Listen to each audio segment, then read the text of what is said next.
ఎక్కడికి పోను, నా ఆఫీస్ ఇదే, రాజన్న భవన్ ఎప్పుడు ఉంటుంది, ఇలాగే ఉంటుంది. నా పిఎల్ ఏంటంటే వారానికి ఒక్కరోజు ఇక్కడే వచ్చి కూర్చుంటా, అందరితో నా సాయంకాలం టీ బంక్ లో కూర్చుంటా. పని లేదు కాబట్టి ఖాళీగా.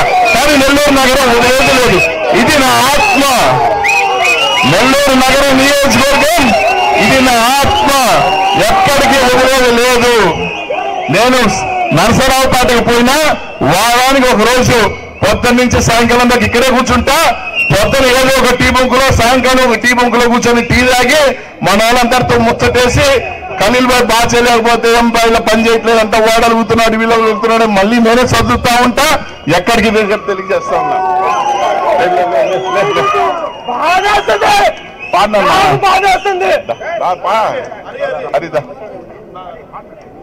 ఉంటా కాబట్టి నేనే పోయినా అక్కడ పోటీ మాత్రమే చేస్తున్నా. అక్కడ ఉంటా, ఇక్కడ ఉంటా. ఈ 2 జిల్లాలు, ఇంకొక జిల్లాలో కూడా అనిల్ కుమార్ యాదవ్ పాదం మోపుతున్నారు అంటే ఎదుగుతున్నట్టు. జగన్మోహన్ రెడ్డి నన్ను పెంచుతున్నాడు.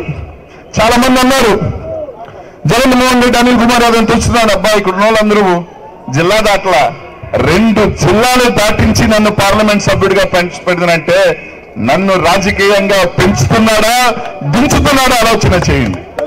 కాబట్టి నన్ను పెంచుతున్నాడు. అన్నకి నేను ఉపయోగపడతాను అంటే ఇక్కడ కాదు, ఇంకెంత దూరమైనా పోతా. నా వల్ల ఏదైనా ఇంత ఉపయోగం ఉందన్నా కూడా. కాబట్టి రేపు అందరం కూడా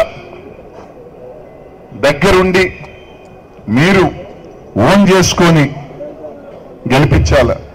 చాలా మంది జీర్ణించుకోలేకపోవచ్చు. అబ్బా ఏంది ఇది అని. ఏమీ లేదబ్బా, 10 రోజులు ప్రశాంతంగా ఉంటే అన్నీ సెట్ అయిపోతాయి. ఎవరికి ఏమి ఇబ్బంది పడాల్సిన అవసరం లేదు. 10 రోజులకి అందరికి ఒక చేంజ్ ఎవరికైనా ఇదిగా ఉంటుంది. కానీ మన అందరూ ఆలోచన చేయాల్సింది, మన నాయకుడు, మన ముఖ్యమంత్రి మళ్ళీ రాదు అవకాశాలు. ఒక సామాన్యుడికి అవకాశం కల్పించడం అనేది ఎవరి వల్ల చేయలేదు, ఒక జగన్మోహన్ రెడ్డి గారి వల్లే చేయగలుగుతుంది ఆ పని. అలా తీసి మన కోసం కష్టపడ్డారా, తీసి ఈరోజు ఒక ఎమ్మెల్యే అభ్యర్థిగా పెట్టాలంటే కోట్లు కుమ్మరిచ్చిన వాళ్ళు, పెద్ద పెద్ద కొమ్ములు తెచ్చిన వాళ్ళు కూడా ఓడిపోయారబ్బా. పెద్ద పెద్ద క్యాండిడేట్లు, మేము తురుంకాన్లు, మేము తురోపులు, మేము పెద్ద సంగతులమే, పెద్ద పెద్ద 1000 కోట్లు ఉన్న వాళ్ళు కూడా ఓడిపోయారు. గెలుపు ఓటములు, డబ్బులు నేనెంత లావు పొడుగు అని డిసైడ్ చేయవు. అది ప్రజలు డిసైడ్ చేస్తారు. అది రాష్ట్ర ముఖ్యమంత్రి నాయకుడి మీద అభిమానం డిసైడ్ చేస్తుంది అంతే. చాలా మంది అన్నారు కూడా, నేను విన్నా, ఖలీల్ భాయ్ ఆడతాడా, అంతే ఉంటాడు ఇంతే ఉంటాడు కూడా అన్నారు. అరే సచిన్ తెండూల్కర్ గాని పెద్ద పెద్ద యుద్ధాలు చేసిన, సామ్రాజ్యాలు ఏలిన అశోక చక్రవర్తుల దగ్గర నుంచి నెపోలియన్ బోనాపార్టీలు కూడా, అడాల్ఫ్ హిట్లర్ కూడా గడగడ ఆడిచినప్పుడు కూడా కొట్టలేరు నాయన. దానికి దీనికి ఏం పెట్టమాక. మంచి మనసు ఉండాలా, ప్రతి ఒక్కరిని పలకరించే వ్యక్తిత్వం ఉండాలా, కలుపుకోపోవాలా, అది ఉండాలా. అది మెండుగా ఖలీల్ అన్నకు ఉన్నాయని చెప్పి రోజు మేము తెలియజేస్తా ఉన్నాం.